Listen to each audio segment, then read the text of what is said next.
Prison is supposed to be dangerous. That's sort of the point of sending people there. But a handful of American prisons have earned reputations so extreme that even other inmates, guards, and wardens talk about them differently, in the hushed, careful tone people usually reserve for describing a natural disaster rather than a building. So today, we're counting down the 10 most dangerous prisons in America where you wouldn't last a minute. Number 10, Pelican Bay State Prison, California. Tucked into the far northern corner of California, closer to the Oregon border than to any major city, Pelican Bay opened in December of 1989, specifically to house the state's most violent, gang-affiliated inmates. Its security housing unit, better known as the SHU, was designed to hold roughly 1,000 people across 1,056 solitary cells in windowless, soundproofed rooms for 22.5 to 24 hours a day, with the remaining time spent alone in a small concrete exercise pen inmates nicknamed the Dog Run. The prison itself is surrounded by razor wire, tall fencing, and guard towers manned by rifle-carrying officers, a level of physical security that matched the reputation of the population it was designed to hold. For decades, placement in the SHU didn't require a specific rule violation.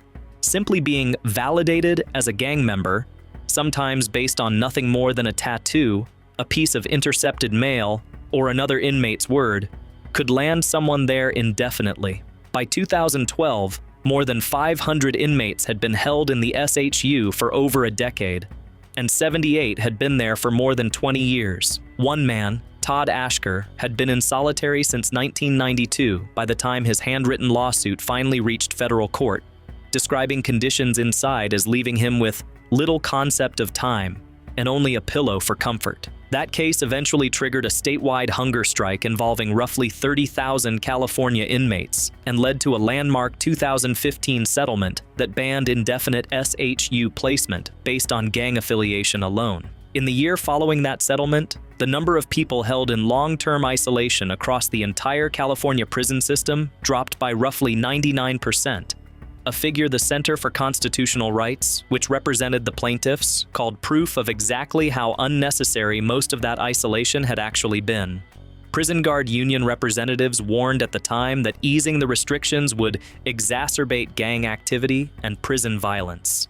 An argument that tells you plenty about what kind of population Pelican Bay was built to contain in the first place, even if the predicted surge in violence never fully materialized in the years that followed. Number 9. San Quentin State Prison, California.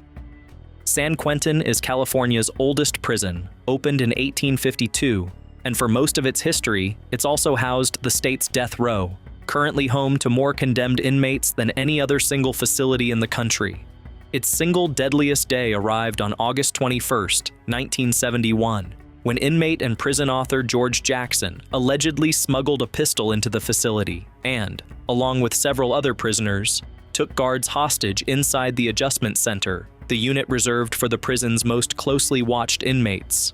By the time it was over, 3 guards and 2 inmate hostages were dead, and Jackson himself was shot and killed by a guard as he ran toward the prison wall in what officials called a foiled escape attempt, and what many of Jackson's supporters have long called an outright execution. The fallout produced one of the more bizarre legal sagas in American prison history. 6 surviving inmates connected to the uprising, dubbed the San Quentin Six, stood trial for years afterward on charges ranging from murder to conspiracy in a case that dragged on so long it became one of the most expensive criminal trials in California history up to that point. One of them, Hugo Pinnell, was accused of slashing a guard's throat with a razor embedded in a toothbrush handle during the same incident, reportedly telling the officer, "I love you, pigs," right before cutting him. The officer survived and later testified against him. Pinnell was eventually convicted and spent decades more behind bars before being killed in a separate prison riot at a different California facility in 2015. Jackson's death, meanwhile, turned him into a martyr for the prisoners' rights movement. His book, Soledad Brother, sold hundreds of thousands of copies and was stocked in prison canteens across the country. And demonstrations over his killing were held as far away as London's Grosvenor Square that same year. The California Department of Corrections has maintained its own version of events for more than 50 years now, insisting Jackson concealed a pistol in his afro before the uprising began, an account that plenty of surviving witnesses, including men who were incarcerated alongside him at the time, have continued to dispute right up to the present day, with one former inmate telling a reporter decades later that he'd never met anyone who thought such a thing was even physically possible. Number 8. USP Marion, Illinois.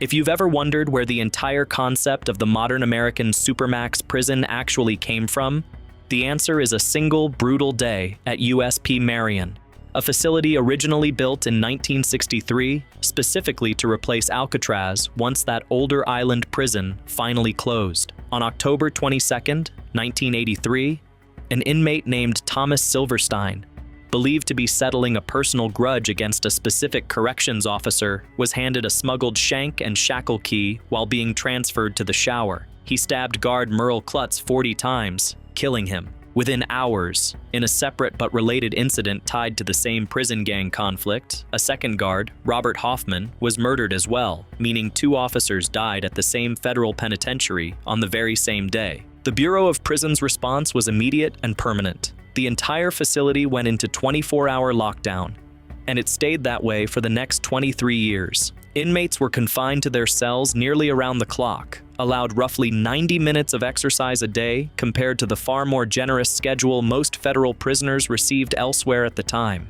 Silverstein himself spent the rest of his life in some of the most extreme isolation the federal system has ever administered, moved between facilities specifically designed to keep him permanently separated from any other human contact, eventually dying in custody in 2019 after more than 3 decades in solitary confinement. As one former Marion guard later put it to Mother Jones, describing the mentality that had settled over the prison after the killings, guards there had effectively stopped viewing certain inmates as anything other than threats to be permanently contained, a philosophy that Marion's own former director later admitted was, by his own description, about as draconian as American corrections had ever gotten. Every major federal supermax built since, including the facility that eventually replaced Marion's role entirely, traces its operating philosophy directly back to the decisions made in the immediate aftermath of those 2 1983 killings, a single day of violence that permanently reshaped how the United States thinks about locking away its most dangerous people. Number 7. Holman Correctional Facility, Alabama. Inmates at Holman have their own nicknames for the place, and none of them are flattering. The House of Pain and the Slaughterhouse both show up regularly in accounts from people who've done time there, nicknames earned through years of stabbings that guards and inmates alike came to view as simply routine. The facility, located outside the small town of Atmore, is Alabama's sole execution site and also houses the state's death row. But its reputation for danger has nothing to do with the death chamber and everything to do with what happens in the general population dorms, which have historically run well over their designed capacity of 637 beds, packing well over 900 inmates into space, never meant to hold that many people at once. On the night of March 11, 2016, a fight between inmates in one of Holman's dormitories escalated into a full riot involving roughly 100 people. When an officer tried to intervene, he was stabbed.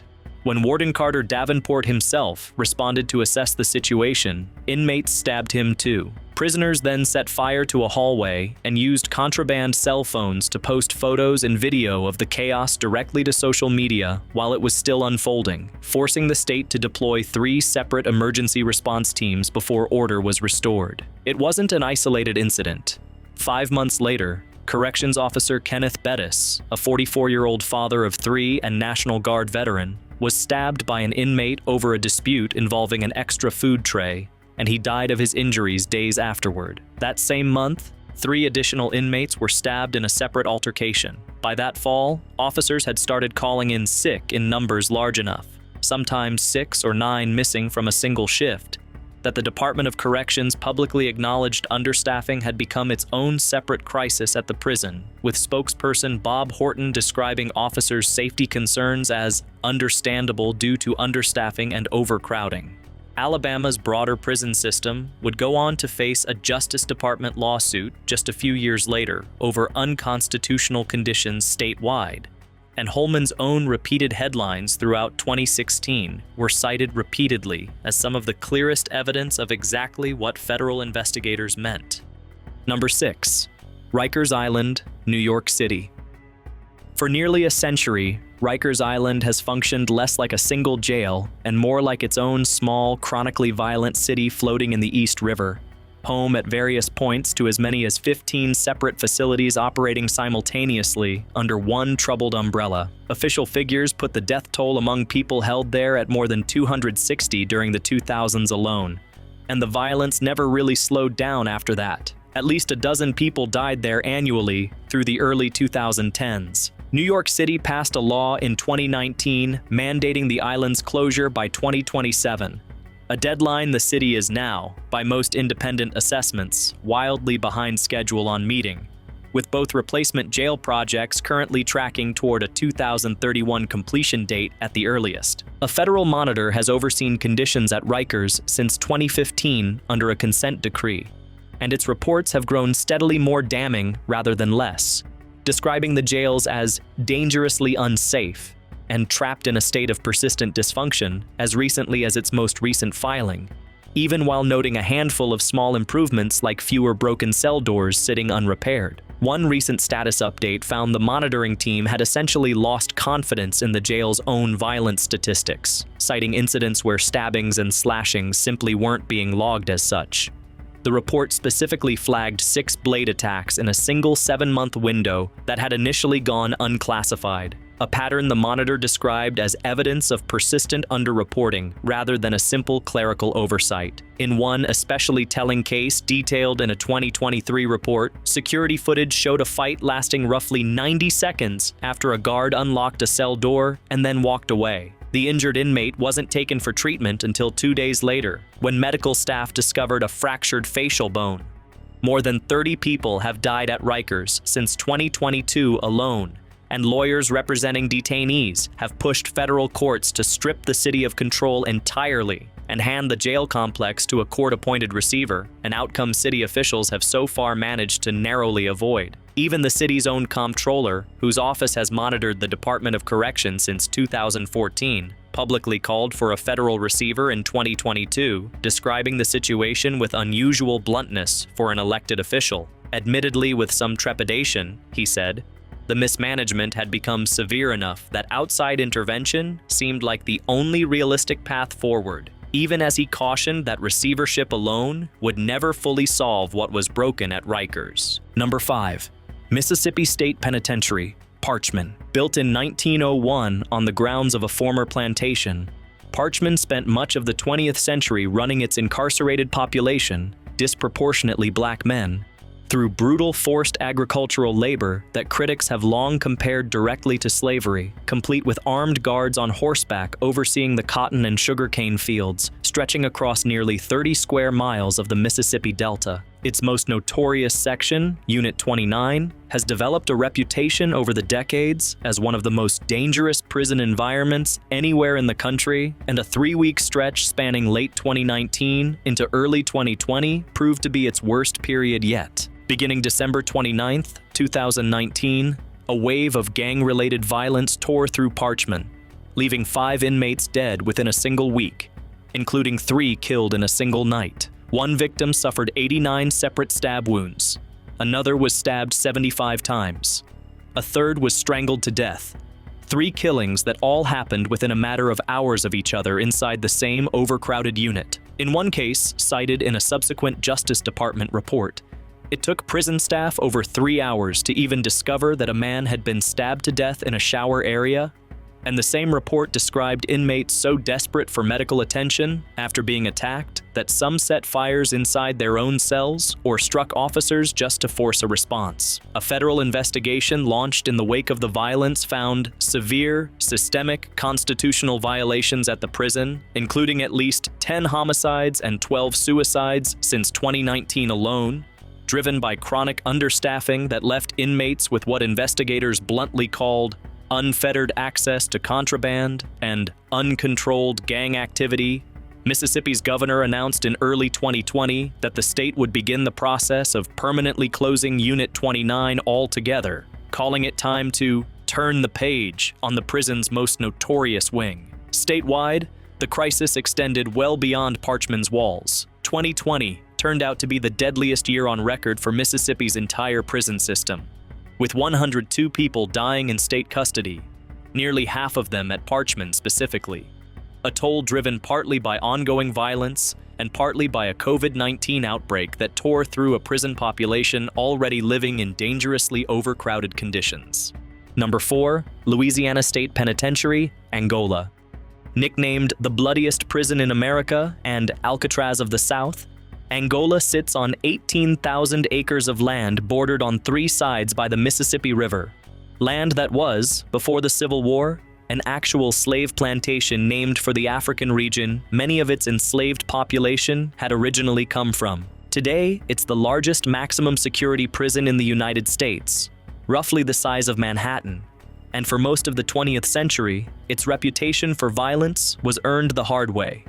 In 1992 alone, the prison logged 1,346 separate assaults, a mix of inmate on inmate and inmate on staff attacks in a single calendar year. Brutality at Angola dates back to its earliest days under private leaseholder Samuel James, whose treatment of inmates was so severe that an estimated 3,000 people died in custody between 1870 and 1900 alone. Worked, underfed, and tortured under a convict leasing system historians have since described as slavery by another name.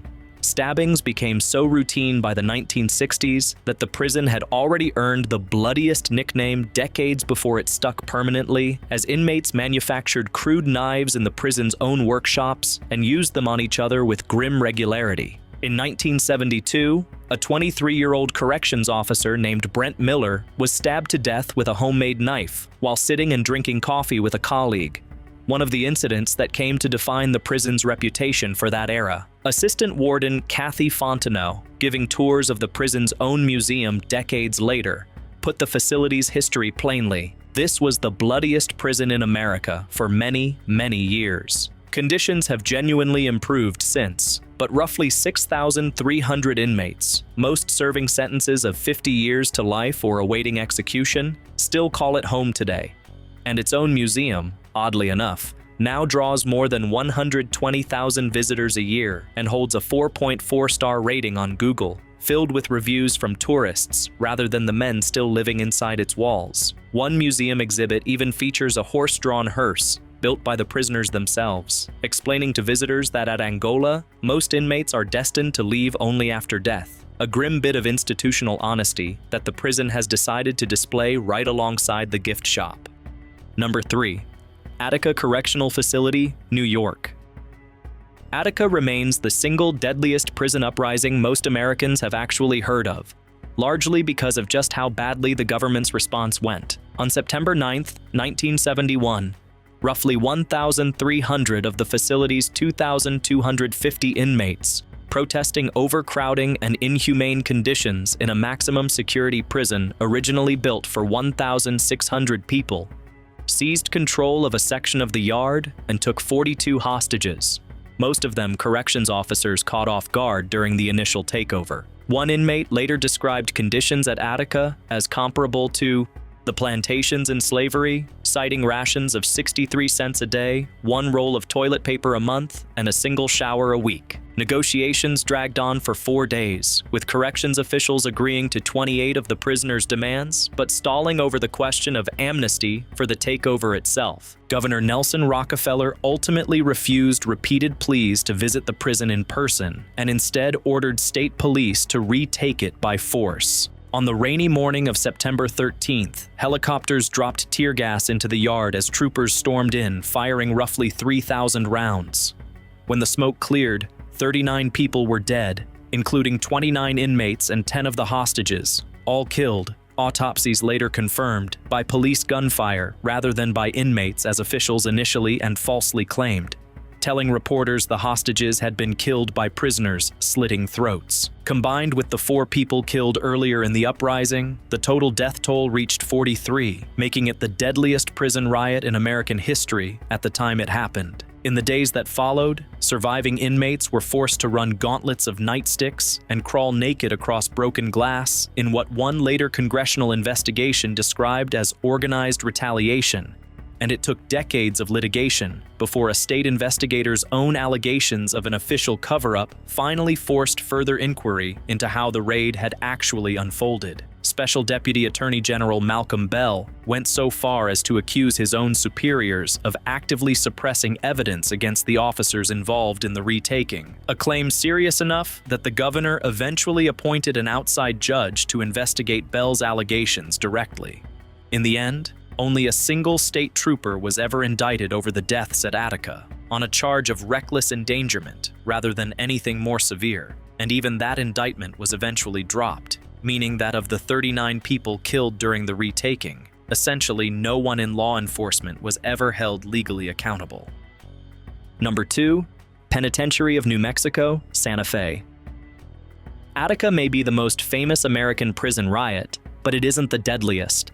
That distinction, still unmatched more than 4 decades later, belongs to a 36-hour nightmare that unfolded at the Penitentiary of New Mexico starting in the early hours of February 2, 1980.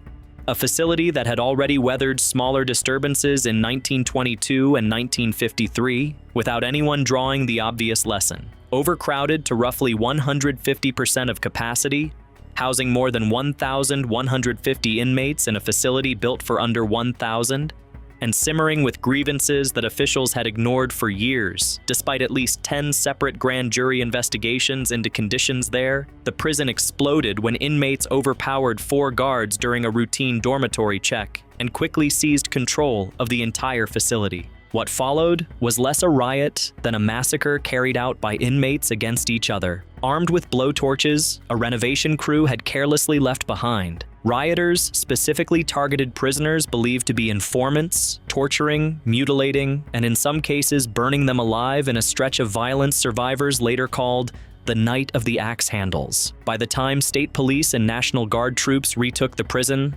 33 inmates were dead and more than 200 had been injured.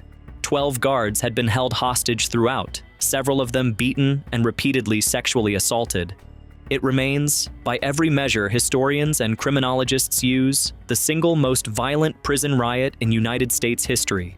More than double the death toll at Attica, despite lasting barely a day and a half. A subsequent federal lawsuit found the facility had ignored years of documented warnings about its own conditions, and one historian later noted with dark irony that many of the men who rampaged, raped, tortured, murdered, and mutilated during those 36 hours ultimately faced little to no additional legal consequence for what they'd done inside the walls. Of 124 inmates for whom compensation was eventually sought through 68 separate civil claims filed after the riot, 47 cases ended in settlements, while 77 were simply dismissed. The riot's aftermath did produce one lasting legal legacy. An inmate named Dwight Duran, working from inside the very same devastated facility, handwrote a 99-page civil rights complaint that eventually became the Duran Consent Decree, a federal court order that placed every medium and maximum security prison in New Mexico under judicial oversight for years afterward. Number 1, ADX Florence, Colorado.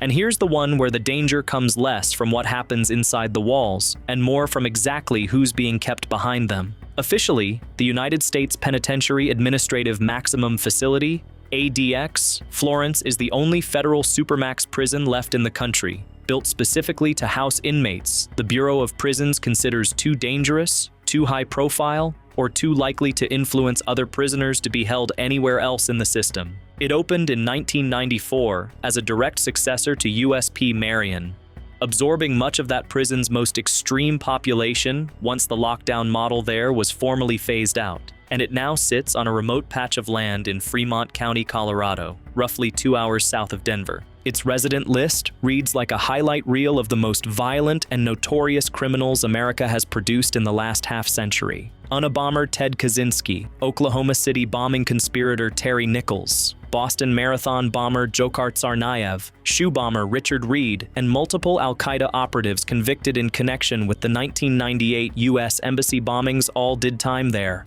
alongside drug cartel leader Joaquin El Chapo Guzman, who'd escaped Mexican maximum security prisons twice before landing in a facility nobody has ever escaped from.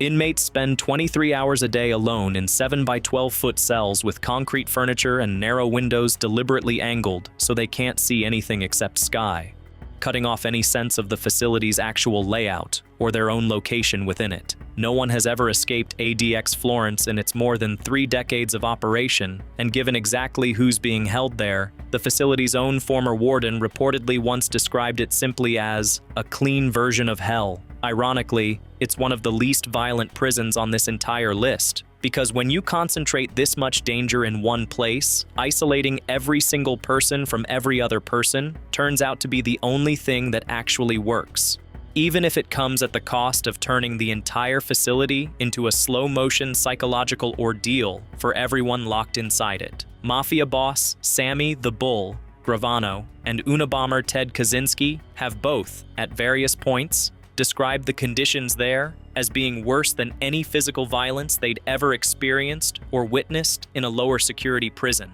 a sentiment that shows up again and again in inmate letters and lawsuits filed from inside the facility over the years, most of which have gotten nowhere against the Bureau of Prisons' insistence that the extreme isolation remains the only reliable way to manage a population this dangerous, regardless of how many federal courts have been asked to reconsider that argument over the decades since the facility first opened its doors. So there they are. 10 prisons where the danger isn't a rumor or a reputation built on old headlines. It's a documented body count, sometimes running into the dozens within a matter of hours. Some of these places earned their status through decades of chronic neglect and violence that simply never got fixed. Understaffed dorms and overcrowded units where a single unresolved grudge could spiral into a stabbing before anyone noticed. A couple exploded in single catastrophic incidents that reshaped how the entire country thinks about incarceration, forcing new policies, new lawsuits, and in at least one case, an entirely new category of prison that didn't previously exist. And at least one manages to be dangerous purely by concentrating the most dangerous people in America under one roof, proving that sometimes the scariest place isn't the one with the highest body count, but the one holding the people responsible for the highest body counts everywhere else.